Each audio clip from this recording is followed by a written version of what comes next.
आखिर अब तक कितने कलयुग बीत चुके हैं और आखिर हम कौन से कलयुग में जी रहे हैं? क्या है युगों के चक्र का वास्तविक रहस्य?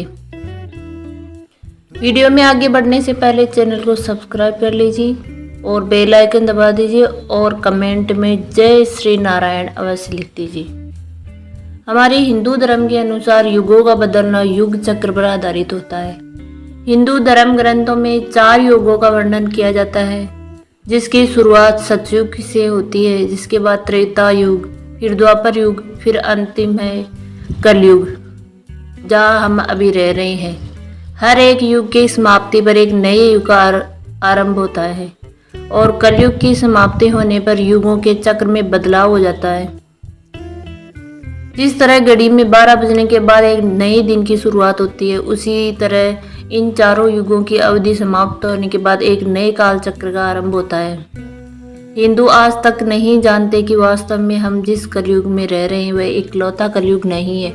इससे पहले भी कई सारे कलयुग बीत चुके हैं और आने वाले समय में और भी नए कलयुग का जन्म होगा, जिसका विस्तार से वर्णन हमारे हिंदू धर्म ग्रंथों में आज भी मौजूद है।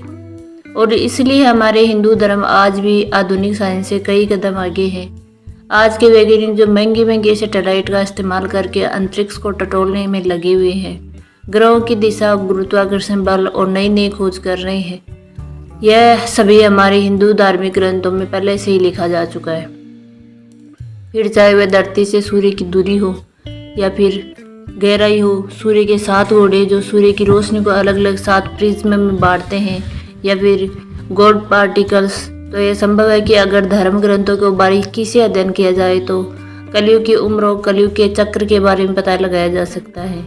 क्योंकि समय एक चक्र है जिसका पहिया लगातार घूमता रहता है और ये एक चक्र पूरा करने के बाद हमारे युग को बदल देता है। तो चलिए बताते हैं कि किस तरह हम गणना कर सकते हैं कि कितने कलयुग पहले बीत चुके हैं और आज हम किस कलयुग में जीवित है।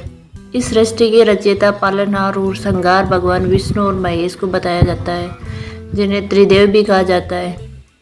ब्रह्मा जी ने ब्रह्मांड का निर्माण किया है और ब्रह्मांड से ही ब्रह्मा का जन्म भी हुआ है। लेकिन हमारी सृष्टि का नियम है कि जिसका जन्म हुआ है उसका अंत होना जरूरी है। इसीलिए जिस तरह ब्रह्मा जी का जन्म हुआ, ठीक उसी तरह उनकी मृत्यु भी हुई है। और इस तरह हमारे ब्रह्मांड का जन्म हुआ है तो उसका अंत भी होगा। लेकिन आपको बता दें कि यह कालखंड इतना लंबा है कि इसके अंत तक अगर कोई जीवित रहता है तो वह अमर हो जाता है। शास्त्र बताते हैं कि ब्रह्मा जी ने जीवन काल का समय 100 वर्ष का है, लेकिन यह 100 वर्ष कलयुग के समय से कहीं ज़्यादा होते हैं। जिस तरह हमारे यहाँ 365 दिन का एक साल होता है जो 2 भागों में बढ़ जाता है, जिसमें से एक दिन होता है और एक रात।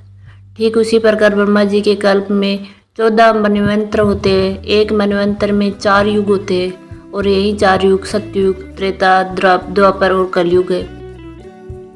हमारा कलयुग 4,32,000 वर्षों का है। लेकिन अगर इस समय की गणना ब्रह्मा जी के समय से की जाए, जो हम मनुष्य के लिए इतने साल पूरे होते हैं, तो यह समय ब्रह्मा जी के लिए केवल एक दिन के बराबर होता है। तो आप सोचिए, देखिए कि ब्रह्मा जी की उम्र 100 वर्ष की है तो हमारे समय के अनुसार उनकी आयु कितनी लंबी होगी।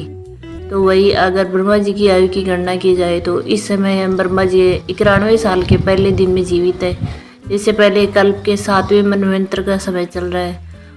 और ये 2448 महायुग है, यानी कि आज से पहले 2447 कलयुग बीत चुके हैं और हम 2448वें कलयुग में जीवित है। जी हाँ दोस्तों, आपने सही सुना कि हम 2448वें कलयुग में जी रहे हैं। हमसे पहले 2447 कलयुग बीत चुके हैं। अब जब आप में से बहुत सारे लोग बोलेंगे कि आखिर ऐसा संभव कैसे हुआ, तो इस विषय से जुड़ी एक कहानी भी है, हमारे हिंदू धार्मिक ग्रंथों में मौजूद है।